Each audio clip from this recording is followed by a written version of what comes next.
ठीक है, यदि सच्चाई बताने पर यदि जेल हो जाए तो देश के अब बहुत सारा युवा आगे निकल के रोड पर आ रहा है कि मुझे भी जेल में दे दो, जाने के लिए तैयार हूँ।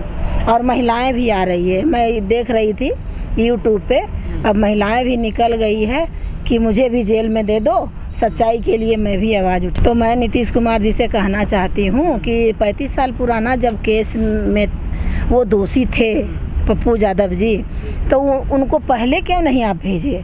इतना दिन से क्यों उनको मौका दे रहे थे बाहर घूमने का? आप पहले भेजना चाहिए ना। यदि आज एम्बुलेंस का खुलासा किए हैं, एम्बुलेंस का भंडाफोड़ किए हैं, तब जा कर के आप जेल में डाल रहे हैं। सरकार को डर हो गया है उनसे कि कहीं ना कहीं मेरा जो छुपा हुआ जो भ्रष्टाचार है, हो सकता है आज एम्बुलेंस का खुलासा किया हो, कल के दिन में कोई और मेरा प्लानिंग है जो खुलासा कर दे। बिहार में सभी के पास उतना हिम्मत नहीं है कि किसी के यहाँ जो भ्रष्टाचार में लिप्त हो या तो कोई सरकारी संपत्ति को अपने कब्जे में रखता हो तो उसके लिए आवाज़ उठाए। जब बाढ़ आया था ना पटना में, तो पूरे पटना डूबा हुआ था, तो सुशील कुमार मोदी उप मुख्यमंत्री थे उस समय, अभी तो नहीं है। तो उप मुख्यमंत्री रहते हुए भी किसी के बारे में, किसी पब्लिक के लिए कुछ नहीं बोले, और वो अपना बोरिया बस्तर लेकर स्टेशन पर हाफ पैंट में आ गए थे। और ये पप्पू जी जो हैं वो सबके घर में पानी दूध पहुंचा रहे थे, वगैरह वगैरह, बिस्कुट वगैरह जो भी है सामान, ज़रूरत का सामान वो पहुंचा रहे थे। बिहार में नारा दिया जाता है कि जो नीतीश बाबू हैं, सुशासन बाबू के तौर पे उनको जो बोला जाता है, अच्छा राज है वहाँ पर, तो ये एम्बुलेंस क्यों रखी गई थी चोरी करके वहाँ पर पर्दे के भीतर? यही तो सोचना पड़ेगा। नीतीश जी की छवि जो है बिल्कुल अब खराब होते नज़र आ रहा है। नीतीश जी को सुशासन बाबू के नाम पर ही वोट दे रही थी बिहार की जनता, लेकिन उनकी छवि जो है इस मामला में तो और ज़्यादातर खराब हो गया है। उनके समर्थक तो कह रहे हैं कि हत्या करने का साजिश है। बिल्कुल हो सकता है, इसमें कोई बड़ी बात नहीं है। ने भी कहा इस बात। बीजेपी का ये दोरंगा नीति जो है ना, कि जो आवाज़ उठाने वाला नेता है उसको चुन करके उसको जेल में डालो, और जेल में से भी निकाल करके हॉस्पिटल में डालो, हॉस्पिटल से हत्या करवा दो।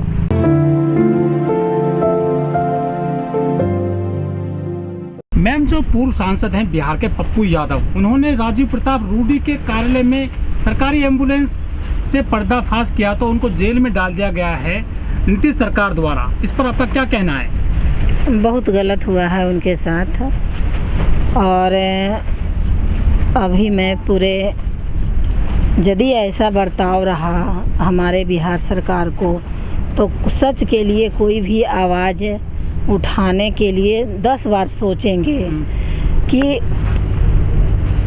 ये क्या है। कोई भी भ्रष्टाचार यदि मंत्री करता है तो उसके खिलाफ नहीं बोल सकेगा, लेकिन ऐसा ये बिल्कुल गलत है, ऐसा नहीं होना चाहिए। वो तो पूरे बिहार की जनता के लिए ना, एम्बुलेंस आने जाने की सुविधा के लिए वो बोले थे ना कि ये जो रखा पड़ा है वो पब्लिक के भला के लिए काम आए, और उसी के लिए वो सांसद फंड से लिया भी गया था, पब्लिक के लिए ही लिया गया था, किसी हॉस्पिटल में दिया जाए वो दिए थे। लेकिन ऐसा हॉस्पिटल में ना दे करके वो अपने घर में पूरा कवर से ढक करके रखे थे ताकि किसी का नज़र ना लगे, और उनका प्लानिंग होगा कि फिर कुछ दिन के बाद अभी रखते हैं ढक्कन से ढक के, उसके बाद इसको बेच दिया जाएगा। परंतु सच्चाई बताइए तो क्या बदले की भावना से कार्रवाई हुई है कि उनके ऊपर? नहीं, बदले की भावना क्या है, वो तो जनता के लिए एम्बुलेंस था।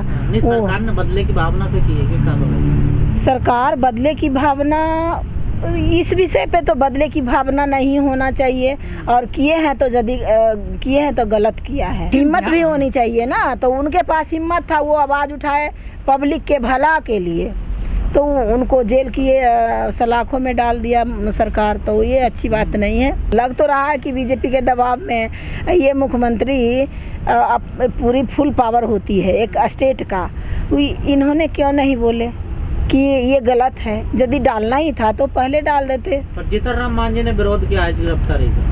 वो सच की आवाज़ उठा रहे हैं। जीतन राम मांझी जी हमेशा सच की आवाज़ उठाते हैं। वो भी जब किसी के ऊपर अत्याचार होता है तो वो बोलते ही हैं सच क्या है और भ्रष्टाचार क्या है, झूठ क्या है, वो सच के साथ है हमेशा जीतन राम मांझी जी। लेकिन कुछ लोग ये भी कहते हैं कि पप्पू यादव जैसे जो सांसद रहे हैं बिहार में, इनके समय में जंगल राज कायम था बिहार में। जंगल राज पप्पू यादव का कहाँ सरकार बिहार में आया है? लालू जी का था ना। जब एम्बुलेंस का जब भंडाफोड़ किए हैं तब अभी नींद खुला है बिहार सरकार को। हाँ, हमेशा मदद करते हैं। अरे प्रतिनिधि का काम ही होता है मदद करना। हम लोग भी जितना है, हम छोटा समाज सेवी हैं तो छोटे के तौर पे कुछ भी किसी को मदद करते ही हैं। समाज सेवा का काम ही है कि लोगों को मदद करना। जैसे जीतन राम मांझी ने आवाज उठाई है कि गलत हो रहा है, मुकेश साहनी भी कह रहे हैं, तो क्या लग रहा है आपको सरकार गिर सकती है क्या बिहार में?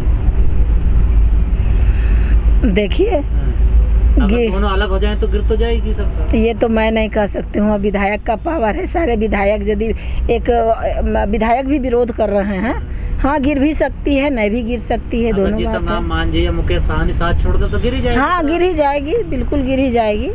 और ऐसे भी विधायक जो हैं, अपने जदयू के विधायक भी विरोध किए हैं।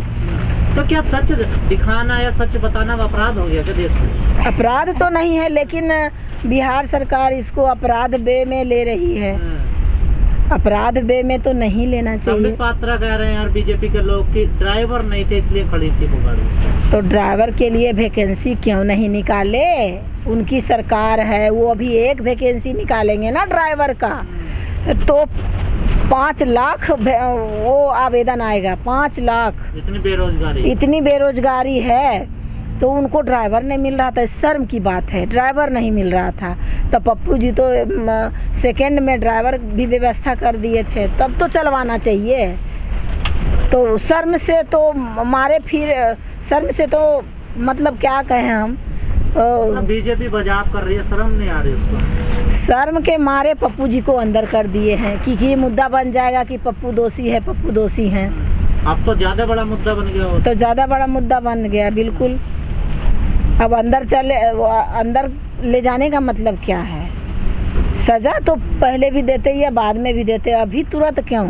लालू जी बेचारे वो अपने अस्वस्थ हैं, वो क्या बोलेंगे? उनका एज भी हो गया है, वो स्वास्थ्य अभी ठीक नहीं है, तो वो क्या बोलेंगे बेचारे अभी।